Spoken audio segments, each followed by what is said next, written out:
바울이 9절에서 미쁘다라는 말을 하고 있습니다.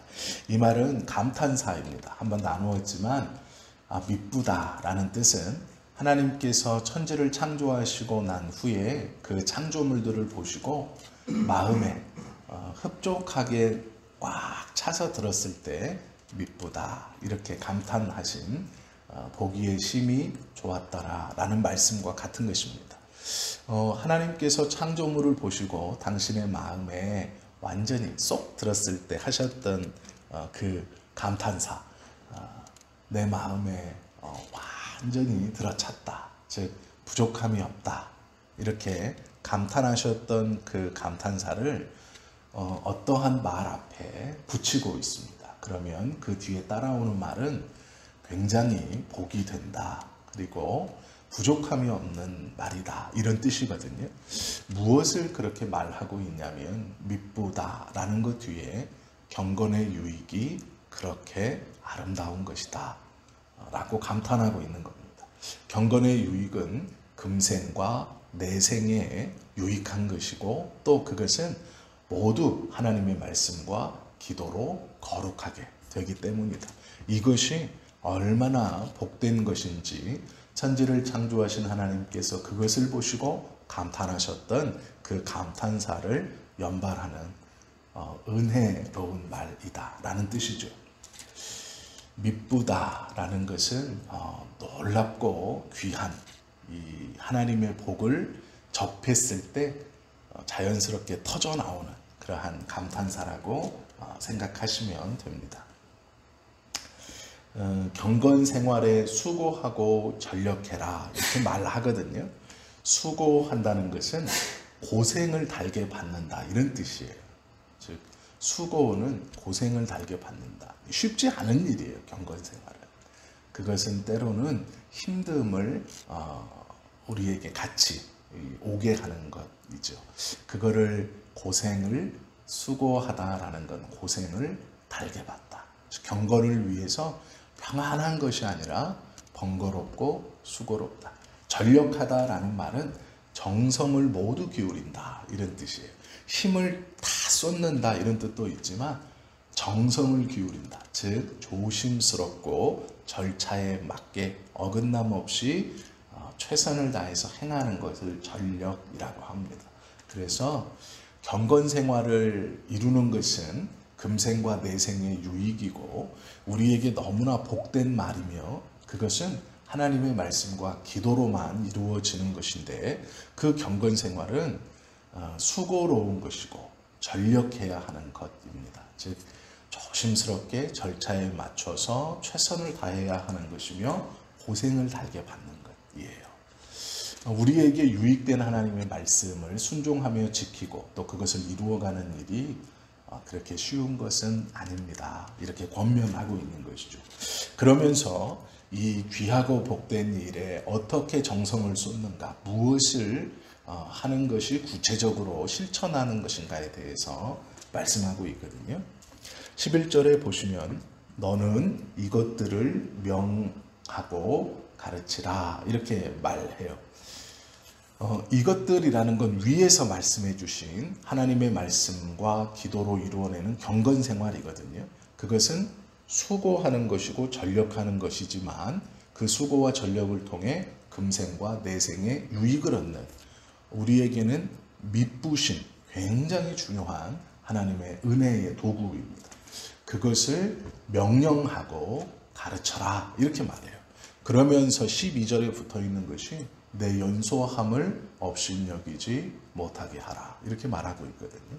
즉 나이가 어리다라고 해서 교회 공동체 안에서 권위를 세우는 일, 그것이 무엇이냐면 다른 게 아니에요. 화를 내는 것도 아니고 무엇을 인간의 논리로 내가 여기니까 네가 여기고 하나님이 이렇게, 그런 게 아니고 경건에 이르는 것을 명령하고 가르치는 것, 이것이 너의 연소함을 업신여기지 않게 하는, 즉 너의 권위의 출발이다라는 거예요. 하나님께서 기름 부어 세운 자는 하나님께서 그 권위를 주세요. 그러면 하나님이 나에게 이것을 주었으니까 그냥 나는 뭐 무슨 짓을 해도 돼, 이런 게 아니에요. 나는 힘이 있고 권위가 있어, 그런 게 아니에요. 특별히 목사님들이 또 교회의 중직들이 이런 생각을 갖고 있습니다. 하나님이 세웠으니. 아니에요. 그렇게 이루어지는 게 아니고요. 경건 생활에 유익이 되는 그리고 그것을 가르칠 수 있는 수준이 되어야 된다라는 것입니다. 이것이 안 되면 잘못 뽑힌 거예요. 이렇게 생각하시면 됩니다. 권위라는 것을 어떤 직책 때문에 내가 갖는다. 교회는 사회가 아니거든요. 회사가 아니에요. 그래서 권위는 이 두 가지를 할 수 있을 때 경건 생활의 유익을 위해서 권면하고 가르치는 것이 가능한 상태까지 올라갔을 때 연소함이 업신여김을 당하지 않는다. 즉 너의 권위가 선다. 이렇게 말하면서 이 권위를 세우는 방법이 있어요.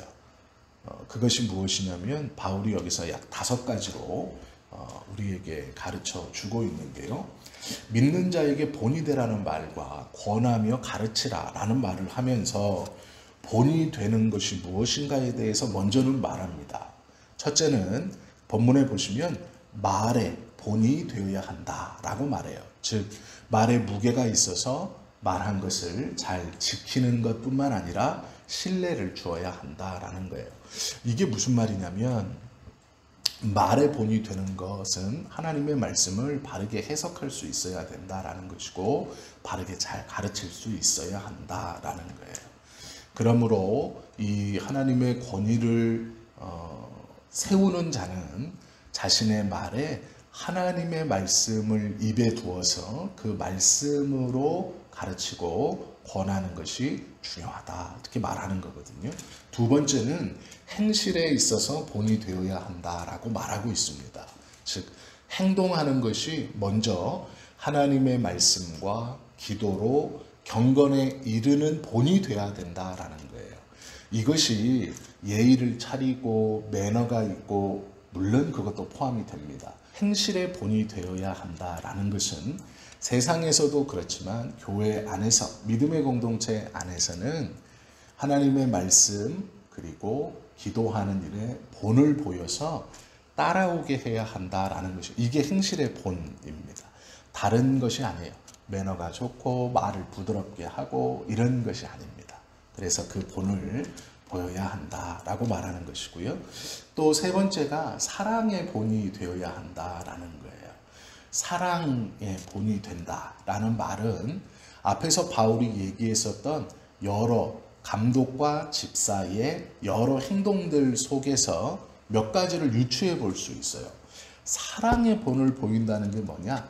때리지 않는 것. 종들을 함부로 때리지 않는 것. 이 당시에 사랑의 본을 보인다라는 건 뭐 괜찮아 이런 게 아니고 자신의 법적으로 정해져 있는 아랫사람, 그 당시에 말하는 짐승과 같이 취급받았던 종들을 어떻게 대하느냐. 즉 사랑의 본이라는 것은 그런 종을 사람으로, 즉 내가 사랑할 수 있는 대상, 짐승을 사랑하는 사람은 없습니다. 물론 고양이를 이렇게 돌봐주는 것은 사랑과는 달라요. 내가 짐승을 사랑하는 것과 내가 사람을 사랑하는 건 완전히 다른 겁니다. 나는 짐승을 똑같이 사랑해요. 그거는 자기가 금수라는 얘기예요. 솔직히 말하면 그렇습니다. 사람이 사람을 사랑하는 것은 사람이 짐승을 사랑하는 것과 같을 수 없어요. 사람의 어떠함을 위해서 짐승의 무엇을 더 높게 본다. 그건 일어날 수 없는 일입니다. 짐승보다 사람을 더 낮게 생각한다. 사람이 살리는 일에 짐승이 희생되는 어떠함을 반대한다라는 건 말도 안 되는 일이에요. 그건 순서가 있는 겁니다. 분명하게. 사람이 성경에서 말씀하시는 사랑의 마음이라는 것은요, 이것을 똑같이 보는 거예요. 즉 나와 같은 위치로 보는 거예요. 종을 사랑의 대상이 아니에요. 내가 보호하면 보호하는 것이고 지킬 수면 지켜주는 것이고 또 내가 부릴 수 있는 것이지만 사랑한다 이렇게 말해요. 이것이 사랑이라고 말하는데요. 같은 것으로 본다라는 뜻이에요. 내가 같은 것으로 보아 사랑할 수 있는 대상, 이렇게 보는 거거든요. 성경에 보시면 우리를 처음에 종이라고 표현해요. 예수님을 믿는 사람들에 대해서. 그러면 주인과 종의 신분은 절대로 사랑할 수 없는 신분이에요. 주인은 같은 사람이 아닌 거예요. 그러니까 주인이 사람이고 종은 종이에요. 사람이 아닙니다. 사랑의 대상이 될 수 없어요. 왜요? 같지 않아요. 겉모양은 똑같다고 여기지만 같지 않다는 뜻입니다. 그래서 종이라고 표현하는데, 하나님이 나는 사랑이다 라고 말할 때 우리가 생각하는 막 그런 사랑 있죠. 이렇게 막 그런 사랑, 우리가 관념적으로, 그게 아니고 하나님은 사랑이시다라고 할 때 그 사랑도 포함되어 있지만 신분이 다른 우리를 신분이 같은 자로 여겨주셔서 사랑의 대상으로 보았다, 본다라는 말이에요. 이해가 되셨어요? 네. 그러니까 사랑의 본을 보인다라는 것은 신분이 낮은 자를 사랑할 수 있는 대상으로 끌어올려서 같은 것으로 본다, 이런 말이에요. 이게 사랑이에요. 같은 것으로 보고 사랑할 수 있는 것으로 보기 때문에 존중할 수 있고 그를 이해할 수 있고 품을 수 있고 용서할 수 있는 거예요. 이게 하나님이 내가 사랑이다, 나는 사랑이다 하신 거예요. 그래서 성경에서 때로는 믿는 자들을 종이라고 표현해요. 이것은 처음 관계적인 측면에서는 종이라고 하고, 그 다음에 하나님이 아들이라고 표현하는 거예요. 내 자녀다, 핏값을 주고 샀다라고 하면서 내가 너를 사랑의 대상으로 나와 똑같이 본다. 그러기에 너는 나중에 예수와 함께 나의 보좌 우편에 앉을 수 있다, 이렇게 말씀하시는 거예요. 단순히 그냥 사랑했을 때 우리가 생각하는 그런 이런 두리뭉실한 이런 사랑이 아니에요. 그것은 눈에 보여주는 확실한 사랑이에요. 그래서 우리가 이제 그 사랑을 받았다. 그래서 성경은 감격해라, 이렇게 명령하는 거예요. 이게 이 당시에 이 초기 기독교 공동체가 생겼을 때 하나님의 사랑에 대해서 설명할 때 이게 가장 바른 설명입니다. 그리고 우리는 지금 이런 계급사회가 아니기 때문에 이 사랑을 얘기할 때 우리가 알고 있는 이런 무한하신 하나님의 사랑, 이런 걸 얘기하는데 신분부터 알아야 돼요. 그래서 사랑의 본이 되는 건 쉽지 않아요. 굉장히 어렵습니다. 그냥 이런 두리뭉실한 우리가 그 사랑의 러브, 감정, 그런 게 아니에요. 하나님께서 내가 사랑이다라고 말씀하시고 바울이 디모데에게 사랑의 본을 보이라라는 건 기꺼이 고통을 수반하는 일이고 절차에 따라 아무런 부족함 없이 최선을 다하며 이루어가는 일, 쉽지 않아요. 이거. 우리는 너무 쉽게 당신은 사랑받기 위해 태어났죠, 이러잖아요. 그걸 알면 그 고백이, 그래, 내가 저를 같은 것으로 사랑할 수 있는 사람으로 하나님의 자녀로 인정하고 내가 용서하고 품어주고 내가 기다리고 하겠다. 그것이 때로는 고통을 수반하는 것이어도 하겠다.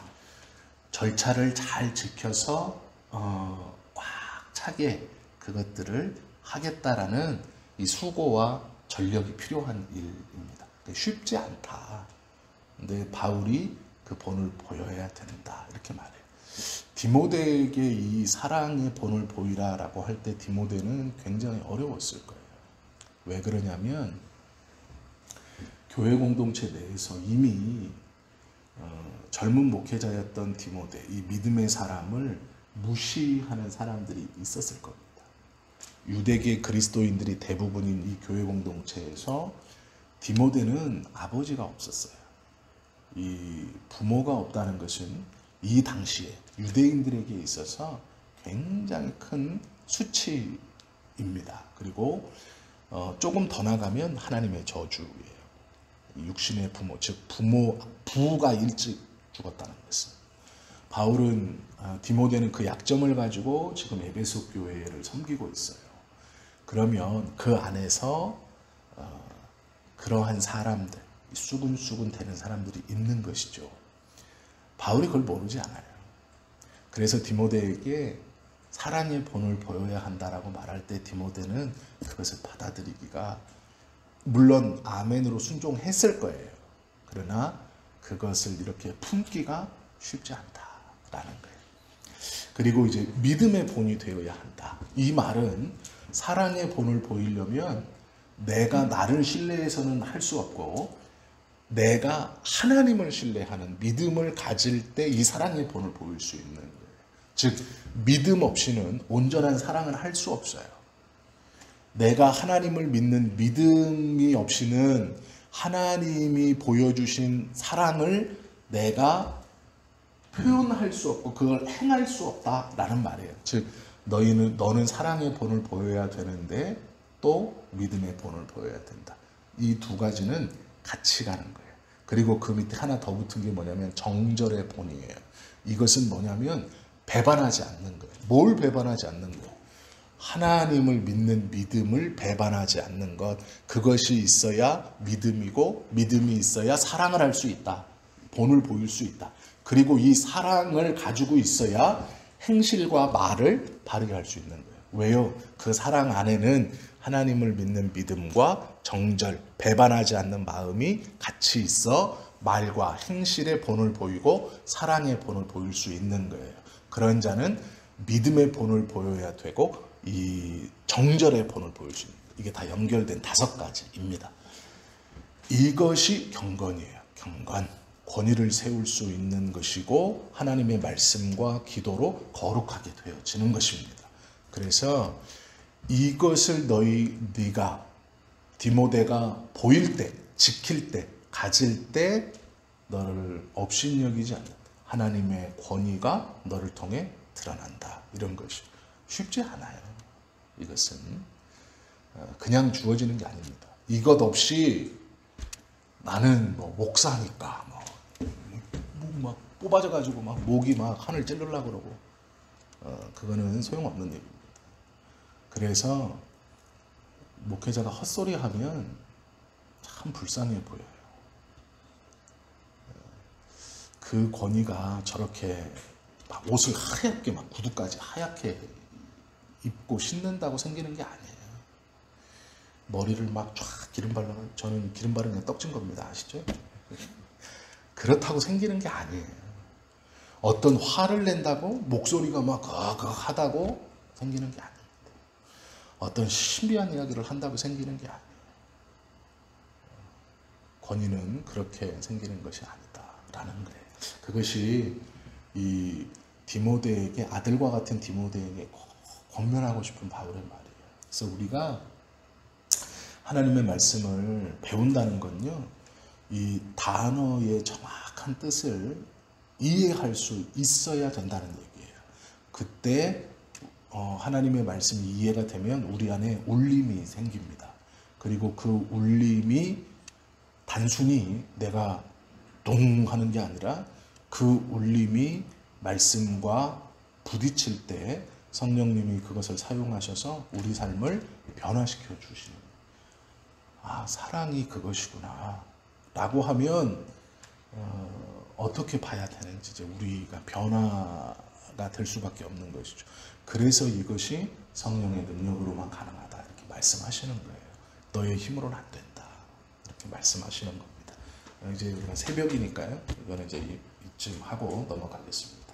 바울이 그리고 13절에 보시면 디모데에게 내가 이를, 그러니까 이제 바울이 디모데에게 올 때까지 읽는 것과 권하는 것과 가르치는 것에 창념하라. 그것만을 생각하라는 거예요. 디모데야, 너는 요 당시에는요, 그 바울뿐만 아니라 예수님의 제자들의 이름으로 수많은 편지들, 회신들이 막 초대교회에 왔다 갔다 했어요. 근데 그건의 대부분은 이제 그 제자들의 저작이 아니라는 것이 밝혀져서 외경이라고 해서 경건에 이르는 유익이 되는 글이긴 하지만 저자가 분명하지 않다라고 해서 외경이라고 불러요. 외경. 이것을 정경이라고 부르고요. 성경을 정경, 캐논이라고 부르고, 이 정경 외에 신앙에 유익이 되는 초대교회의 서신들을 외경이라고 불러요. 정경에는 들어오지 못했지만 충분히 유익이 될 수 있는. 그런데 베드로의 이름으로 썼는데 베드로가 쓴 게 아닌 거야. 이게 티가 딱 나요. 왜냐하면 문체나 어법이나 이런 것들이 이제 좀 다른 것이죠. 예를 들어 이런 거예요. 30년 전에 어떤 분이 편지를 썼어요. 아들 보아라. 내가 너에게 새벽에 애플폰으로 전화를 했는데 받지 않더구나. 이렇게 쓰면 그게 30년 전 편지인가요? 아니죠. 아니에요. 최소한 20년 전은 돼야 되죠. 애플 초기 한 스마트폰 언제 나왔는지 모르겠지만 하여간 30년, 아니요, 100년 전에는 없었어요. 이제 100년 전의 편지가 그래요. 아들 보아라. 이메일을 보냈는데 답장이 없어 글로 쓴다. 이러면 1901년 1월 1일 신년에 아빠가 이렇게 썼어도 이건 아닌 거예요. 근데 이제 그런 글들이 있어요. 베드로가 썼다고 보냈는데 베드로가 쓰기에는 이게 아닌 그것을, 그런데 이게 신앙적으로 굉장히 유익이 되는 글들이에요. 그걸 외경이라고 빼놨어요. 저자가 불분명하지 않거나 이런 신빙성이 조금 떨어지는 글들을 외경이라고 해놓고요. 그 다음에 이제 얼토당토 않는 말. 나 베드로는 천국에 갔는데 첫째 지옥에는 뭐가 있고 둘째 지옥에는 뭐가 있고 셋째 지옥에는 뭐가 있고, 유대인의 관점에서는요, 천국이 3000층이고 지옥이 3000층입니다. 그러면 베드로가 이 9번째 지옥에는 뭐가 있고 점점점 3000층의 지옥에는 뭐가 있더라, 이 베드로의 글일까요? 아니에요. 이것은 신앙에 유익이 안 되고 완전히 허무맹랑한 이야기예요. 그래서 이것은 뭐라고 하냐면 위경이라고 해요. 위조된 성경. 즉 이렇게 정경이 있고 외경도 아닌 위경. 이건 이제 무시당하는 글들이에요. 그런데 이단들이 이 위경들을 가지고 옵니다. 대표적인 게 뭐냐면 약 한 20년 전, 2000년 정도에 유행했던 유다복음서 같은 거. 예수님의 후손이 죽지 않고 마리아와 예수님이 프랑스로 피신해서 장미 모양을 사용하는 가문을 이루어가지고 그의 후손이 지금 존재해서 교황청에서 그 예수님의 후손인 딸, 여성을 보호하고 있다. 이런 유다복음서예요. 그게 이제 다빈치 코드라는 것으로 영화로도 만들어져서 그런 거. 이런 것들은 이제 위경이라 그래요. 경전을 이제 교묘하게. 즉 정경, 외경, 위경이 있는데 여기서 말하는 건 아직 그런 개념 없이 회람되던 여러 편지들이 있습니다. 그것을 읽어라라는 거예요. 왜냐하면 디모데는 예수님을 직접 보지 못했어요. 그리고 디모데는 바울의 제자였습니다. 즉 바울이 3년 동안 아라비아 광야에서 하나님과 교통하면서 바울의 가르침과 제자들의 가르침이 다르지 않다라는 것을 증거했지만, 이 디모데는 예수님과 하나님의 나라와 믿음에 대해서 접할 수 있는 것이 이 믿음의 글들밖에 없었습니다. 그래서 그것 읽기에 열심히 해라. 그것 읽기에 열심하고, 또 하나는 위에서 설명한 것을 권면하는 것에 열심히 하고 그것을 가르치는 것에 열심히 해라. 내가 올 때까지 그것을 해라. 이렇게 말하고 있는 권면입니다. 우리에게 무엇이 중요한가에 대해서 말씀을 주고 있는 거거든요. 우리도 읽는 것, 그럼 우리에게 지금 외경을 읽어라, 위경을 읽어라 하는 걸까요? 아니죠. 성경을 읽어라 라는 거예요. 읽는 것은 성경을 읽어라. 그리고 나머지 두 개는 똑같습니다. 권하는 것과 가르치는 것이라고 말할 때 이 권함과 가르침은 먼저 깨달은 하나님의 말씀을 잘 권하는 것. 권하는 건 두 가지예요. 말로 하는 것과 행동으로 하는 것. 즉 본을 보이는 것이고요. 가르치는 건 말 그대로 네가 깨달은 하나님의 말씀을 잘 가르쳐야 한다. 이것이 중요하다. 세 가지가 이것을 해라 이렇게 말하고 있는 겁니다. 근데 우리가 이제 무엇이 중요한가 신앙생활에서 단순히 어떤 사람에게 이렇게 미소 짓고 웃어주고 그 중요하죠. 근데 그게 아니라는 거예요. 근본적으로 그리스도인이 지켜야 할 것이 있다. 그것은 이것이다 라고 해서 읽는 것, 권하는 것, 가르치는 것, 이것의 창념, 온 생각을 어떻게 하면 이것을 잘할까 하는 것, 그리고 잘하며 사는 것. 그러기에 성경을 읽어야 하고, 그리고 성경을 바르게 해석할 수 있도록 성경을 바르게 해석할 수 있는 여러 것들을 해야 되고, 또 성경을 배워야 되고, 또 하나님의 말씀과 기도하는 일에 말로서뿐 아니라 행실로 모범을 보여야 되는 것, 이것에 대해서 바울이 중요하게 디모데에게 권하고 있는 겁니다. 우리에게도 동일하게 권하는 거예요. 하나님의 말씀을 깨달아가는 것은 그렇구나만이 아니고 그러니 이렇게 살아야 하는구나 라는 것이죠. 그래서 오늘 하루 이 말씀들이 조금 이제 어려워지고 이제 조금씩 들어가기 때문에 자꾸 길어지는데요. 이제 조금 줄이려고 노력을 좀 많이 하겠습니다. 이 말씀을 드리다 보면 이게 조금씩 길어져요. 성도들이 우리가 이제 함께 신앙 생활을 한다라는 것은 이런 것이에요. 그래서 하나님이 말씀을 통해 우리에게 주시는 말씀을 깨닫고 그 말씀 안에서 그것을 소화시킬 수 있기 위해 기도하는 것, 그리고 하나님께 온전히 그것에 대한 실행의 힘을 주십시오라는 것이 우리가 해야 되는 마땅한 본분이죠. 그래서 말씀이 선언되어졌다는 건 그걸 지킬 수 있는 능력, 힘, 그리고 그걸 지키고 그 능력이 성령을 통해 우리에게 베풀어진다라는 약속과도 같아요. 그래서 말씀을 듣는 자가 복된 거예요. 성경은. 그래서 하나님의 말씀을 듣는 자는 복이 있다. 이렇게 말씀하는 것이 단순히 그냥 들은 것뿐만 아니라 들었음의 의미, 그 들음이 의미하는 것은 지킬 수 있는 능력과 힘과 그걸 지켰을 때 주시는 은혜를 이미 허락했다. 즉 하나만 주신 게 아니라 그것과 함께 은혜들을 같이 주셨다. 이런 의미. 그래서 그걸 받았기 때문에 복되다. 이렇게 말하는 거거든요. 오늘 하루 그러한 은혜를 누리며 또 그렇게 기도하시며 살아가시는 저와 여러분 되시기를 예수님의 이름으로 축원합니다. 기도하겠습니다.